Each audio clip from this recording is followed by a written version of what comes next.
ఈ భోగాపురం ఎయిర్పోర్ట్ చంద్రబాబు నాయుడు గారు శంకుస్థాపన చేశాడని చెబుతారు. ఎప్పుడంటే 2019 ఫిబ్రవరి 23వ తారీఖున. ఎందుకంటే 5వ తారీఖున నోటిఫికేషన్ వస్తుంది కదా. ఫిబ్రవరి 23 అంటే అది ఒక 5 రోజులు, ఇది ఒక 5 రోజులు. మార్చిలో 10 రోజుల్లో నోటిఫికేషన్ వస్తుంది కాబట్టి గవ్వెల్లి భోగాపురం ఎయిర్పోర్ట్లో శంకుస్థాపన చేశాడు. ఆయన 15,000 ఎకరాలు కావాలని చెప్పి శంకుస్థాపన చేశాడు. 15,000 ఎకరాలు అంటే 4-5 గ్రామాలు ఉన్నాయి. ఆ గ్రామాల్లో ఒక గ్రామంలో ఉన్నటువంటి ఎన్నికలప్పుడు జగన్మోహన్ రెడ్డి గారు వెళ్తే ఒక గ్రామంలో ఉన్నటువంటి మహిళ ఇక్కడికి ఎర్ర బస్సు రాదు, మమ్మల్ని మాకెందుకు మా పొలాలు తీసుకుని మమ్మల్ని ఎందుకు ఇబ్బంది పెడుతున్నారని అడిగారు.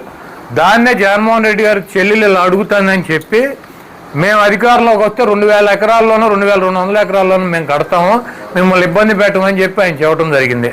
అదేవిధంగా ఈయన శంకుస్థాపన చేసినటువంటి ప్రాంతాన్ని కానీ ఆ పిల్ల అడిగినట్టు ఊరు కానీ దీంట్లో కలవల. 15,000 ఎకరాలు తీసేసి చంద్రబాబు కనీసం ల్యాండ్ కూడా ఎక్టివేట్ చేయలే. పేపర్ ప్రకటన 15,000 ఎకరాల్లో ఎయిర్పోర్ట్ కడతాను. ఇది ప్రపంచంలోనే ఎక్కడా లేదు. 15,000 ఎకరాల్లో ఈయన కడతాను ఒక ప్రకటన చేసి ఒక శంకుస్థాపన చేసి ఒక రాయి, ఒక కొబ్బరికాయ, ఒక టాపీ మేసం తీసుకెళ్ళి లేచాడు. అయిపోయింది. పాపం ఈ జగన్మోహన్ రెడ్డి గారు వచ్చి ఆ భోగాపురం ప్రాంతంలో 2,200 ఎకరాలు 1,000 కోట్ల రూపాయలు ప్రభుత్వం డబ్బు కట్టాడు.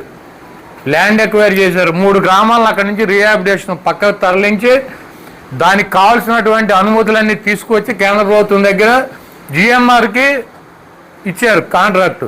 దీంట్లో కాంట్రాక్ట్ అంటే ఏంటి? రాష్ట్ర ప్రభుత్వం పొలాలకు డబ్బులు కట్టింది రైతులకి, దానికి కావాల్సిన అనుమతులు కేంద్ర ప్రభుత్వం ఇచ్చింది. ఈ రీహాబిలిటేషన్కి కూడా రాష్ట్ర ప్రభుత్వమే డబ్బులు కట్టి దాదాపు 1,500 కోట్ల రూపాయలు జగన్మోహన్ రెడ్డి గారి ప్రభుత్వం వాళ్ళకి ఇచ్చింది. అయిపోయింది. చంద్రబాబు నాయుడు గారు ఏమి ఇచ్చాడంటే ఏమి ఇవ్వాలి, 5 పైసలు బిళ్ళ కూడా ఇవ్వాలి. పేపర్లో ప్రకటన ఇచ్చాడు. ఈనాడు, జ్యోతి వాళ్ళ పేపర్లో యాడ్లు ఇచ్చుకున్నాడు వాళ్ళకి. తర్వాత ఒక టాపీ మేస్త్రిని తీసుకెళ్ళి శంకుస్థాపన చేశాడు. ఆయన చేసి ఈ ఎయిర్పోర్ట్ నేనే కట్టానంటాడు.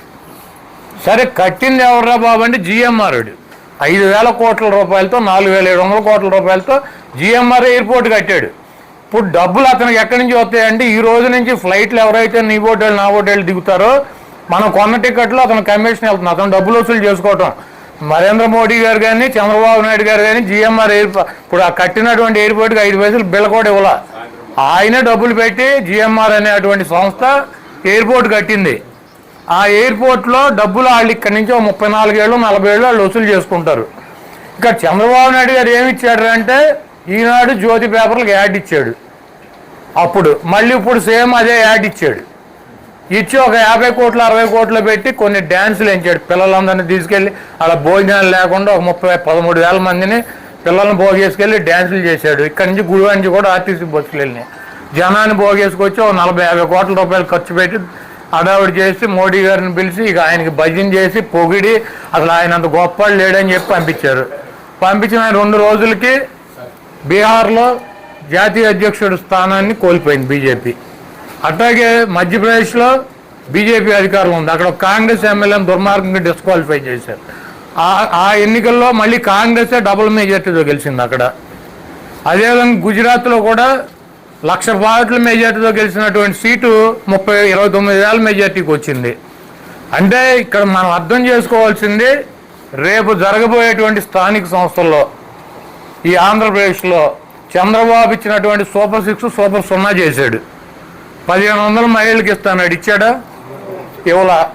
అదేవిధంగా నిరుద్యోగులకు 3,000 రూపాయలు వృత్తి ఇస్తాడు. ఇచ్చాడా? ఇవ్వలా. 20 లక్షల ఉద్యోగాలు ఇస్తాడు. ఇచ్చాడా? కొత్తగా ఈ 2 సంవత్సరాలు ఒక పెన్షన్ కూడా శాంక్షన్ చేసిన పరిస్థితి లేదు. 50 సంవత్సరాలు దాటిన వాళ్ళకి బీసీలకు కానీ ఎస్సీలకు కానీ ఎస్టీలకు కానీ పెన్షన్లు ఇస్తాడు. ఇచ్చాడా?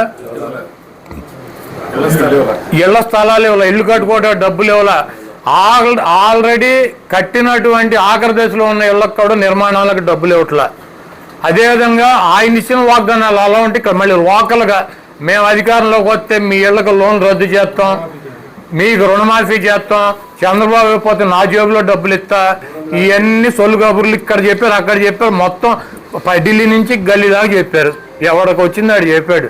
ఏ ఒక్క వాగ్దానాన్ని నెరవేర్చలా. ప్రజలైతే ఇవన్నీ గమనిస్తున్నారు. కాబట్టి మనకి రేపు జరగబోయేటువంటి స్థానిక సంస్థల ఎన్నికల్లో ఎవరు కూడా భయపడాల్సిన అవసరం లేదు. కొంతమందిని జైలుకి పంపిస్తారు, వెళ్ళొద్దాం 3 నెలల్లో 2 నెలల్లో 4 నెలల్లో పంపుతారు. ఎవరో కూడా అధైర్యపడవద్దు, భయపడాల్సినటువంటి అవసరం కూడా లేదు. జగన్మోహన్ రెడ్డి గారు ఎక్కడ కూడా యునానిమస్ అవ్వకూడదని చెప్పారు. యునానిమస్ అవ్వకుండా మనం పోటీలు పెట్టి మన పార్టీ జగన్మోహన్ రెడ్డి గారు 2019 నుంచి 24 దాకా ఆయన ఇచ్చినటువంటి మాట, ఆయన చేసినటువంటి కార్యక్రమాలు ప్రజలకు తీసుకెళ్దాం. చంద్రబాబు నాయుడు, పవన్ కళ్యాణ్, బీజేపీ కూటమిగా వచ్చి ఈ కూటమిలో ఉన్నటువంటి ప్రజల్ని ఈ పార్టీలు ఎలా మోసం చేసాయి అన్నది కూడా ప్రజల దగ్గరికి తీసుకెళ్దాం. తప్పకుండా ప్రజలు అధికారం ఉన్నా 164 సీట్లు ఉన్నా మీరు 4 ఉన్నా 6 ఉన్నా ప్రజలైతే భయపడేటువంటి పరిస్థితి ఉండదు. ఈ రాష్ట్ర ప్రజలు రేపు జరగబోయేటువంటి స్థానిక సంస్థల ఎన్నికల్లో తప్పకుండా బుద్ధి చెబుతారు. అదేవిధంగా ఈరోజు రైతాంగం నీళ్లు లేక తీవ్ర ఇబ్బందుల్లో ఉంది. పులిచెంతలో 30 టీఎంసీలు నీళ్లు ఉన్నాయి. పట్టిసీమ నుంచి నీళ్లు తోడుతున్నాడు. సముద్రంలో కూడా కలుస్తున్నాయి గోదావరి నీరు. పైన ఆల్మట్టి నిండింది, తుంగభద్ర, జోరాల కూడా నీళ్లు వచ్చినాయి. అయినా కూడా నీళ్లు ఉంచుకొని కూడా వదలలా. ఏంట్రా బాబు అని అడిగితే నిన్న శశాన్ని వీళ్ళందరూ ఎస్సీ దగ్గరికి వెళ్ళి అడిగారు. మన జిల్లా వాళ్ళు నీళ్ళు లేక రైతులు ఇబ్బంది పడుతున్నారు. కాలువలో సగం నీళ్లు ఉన్నాయి, సగం ఒంట్లో మోటార్లు పెట్టి తోడుకోవాల్సినటువంటి పరిస్థితి ఉంది. రైతాంగం డీజిల్ కింద అయిపోతున్నారు, వాళ్ళు ఇబ్బంది పడుతున్నారు. ఎందుకు వదలలేదు నీళ్ళు అంటే మాదేం లేదు సార్, పైనుంచి చెప్పాలంటారు.